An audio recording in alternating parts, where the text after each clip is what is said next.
Have you ever witnessed a franchise so spectacularly sabotage their own draft pick that they might actually hand over their crown jewel to a division rival? Welcome to the most bizarre NFL story you haven't heard enough about yet.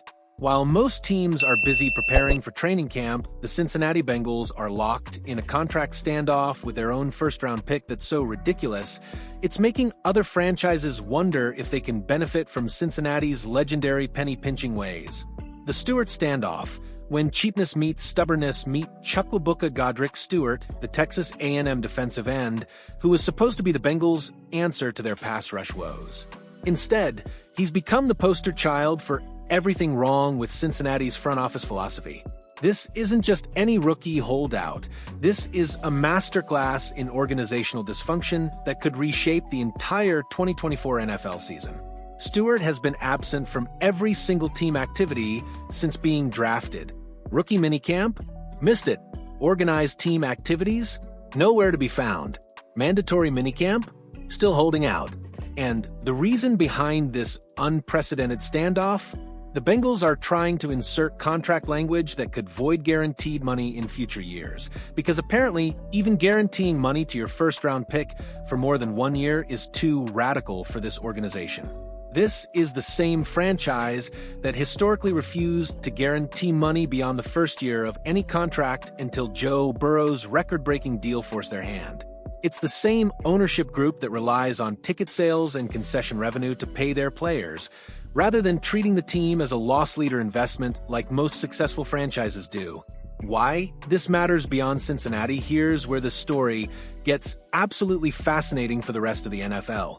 According to league rules, if the Bengals fail to sign Stewart by August 5th, just 30 days before the regular season begins, they lose the ability to trade him entirely. After that, it becomes a game of chicken that could last until November 11th, when Stewart would become ineligible to play for the rest of the season. But here's the nuclear option that nobody's talking about.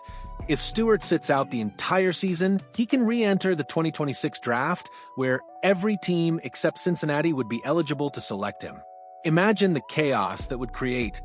A proven first-round talent with 2 years of professional development time, available to 31 teams while his original franchise watches helplessly from the sidelines.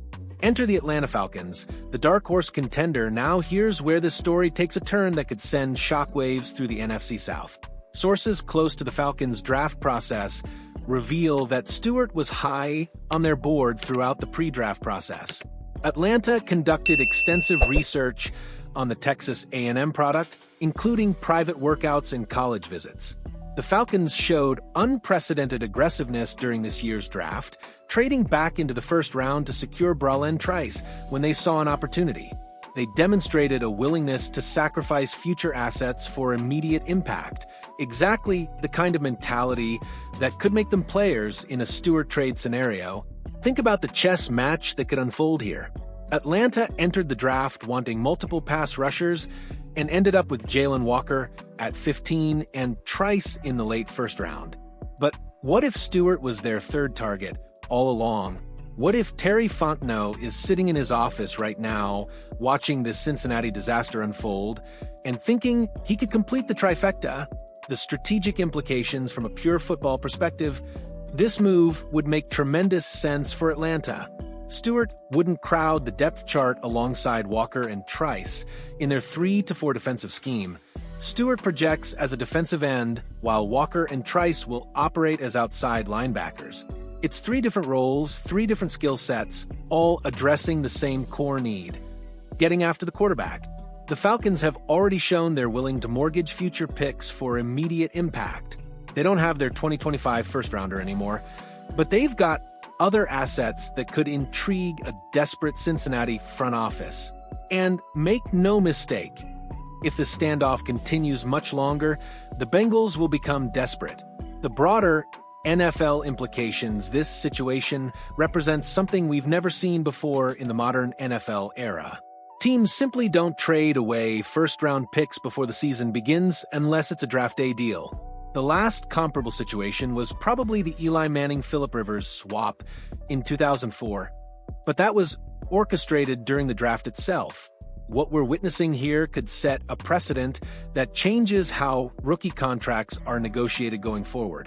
If Stewart successfully forces his way out of Cincinnati, it sends a message to future draft picks that they don't have to accept unfavorable contract terms just because they were selected by a particular team.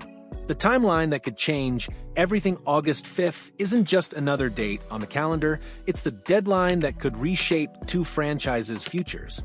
If Cincinnati hasn't resolved the standoff by then, their options become severely limited.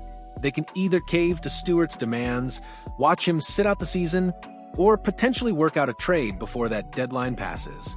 For Atlanta, this represents a unique opportunity window. They've already shown they're not afraid to make bold moves, and landing Stewart would give them one of the most fearsome pass rush rotations in the NFC. The question isn't whether it makes sense. The question is whether Cincinnati will swallow their pride long enough to cut their losses. The human element beyond all the contract negotiations and trade scenarios, there's a human story here that deserves attention. Stewart isn't just some greedy rookie looking for a bigger payday. He's fighting against contract language that could cost him guaranteed money if he gets injured or suspended. In a sport where careers can end on any given play, that's not an unreasonable position to take. The fact that Cincinnati is digging in on this issue tells us everything we need to know about their organizational priorities. They're more concerned with protecting themselves from theoretical future problems than they are with building trust with their first-round investment. What happens next, this story is far from over, and the next few weeks could be absolutely crucial for multiple franchises. If you're a Falcons fan, you should be watching this situation closely. Not because a trade is likely, but because the possibility exists in a way that's never existed before in the NFL. The Bengals have painted themselves into a corner with their own cheapness, and that corner is getting smaller every day. Meanwhile, teams like Atlanta are positioned to potentially benefit from Cincinnati's organizational dysfunction in ways that could reshape the entire NFC South landscape. As we head toward training camp, remember this story. Because if Chukwuebuka Godrick Stewart ends up in a different uniform this season, you'll be able to say you saw it coming from the very beginning. And if that uniform happens to be red and black, the entire NFC South better take notice. What do you think? Could the Falcons actually pull off the most unprecedented trade in modern NFL history? Drop your thoughts in comments below. And don't forget to hit that like button if you want to see more deep dives into the stories that are reshaping the league.